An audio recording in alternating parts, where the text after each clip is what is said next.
जय हिंद जय भारत. विद्यार्थी मित्रांनो, आर्मी भरतीची तयारी करत असणाऱ्या विद्यार्थ्यांसाठी खुशखबरी आहेत. आजच वेबसाईट वरती नोटिफिकेशन आले आहेत.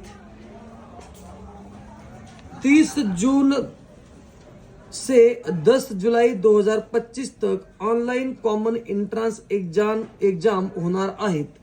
आता तुमच्याजवळ आज 4 तारीख, तुमच्याजवळ 25 दिवस तुमच्याजवळ शिल्लक आहेत. विद्यार्थी मित्रांनो, अभ्यासाला लागा. आतापर्यंत तुमचा अभ्यास जर एक वेळेस झाला असेल तर आता रिव्हिजन करा. अकॅडमी मध्ये फास्ट ट्रॅक बॅच चालू आहे. तर रात्री विद्यार्थी 11-12 पर्यंत अभ्यास करतात, सकाळी परत 6 वाजता क्लास सुरू होतात. चालू वर्षी मेरिट हाय जाणार, त्याचं कारण बघा. ह्या चालू वर्षी पेपरची तयारी करण्यासाठी सुद्धा मुलांना जास्त वेळ मिळाला, त्यामुळे मेरिट हाय जाणार. विद्यार्थी मित्रांनो, तयारी चांगली करा. 80+ मार्क तुम्हाला मिळाले पाहिजेत. तर 100 ते आणि 80, 180+ टार्गेट ठेवा, तर तुमचं सिलेक्शन होईल. जय हिंद जय भारत. वंदे मातरम.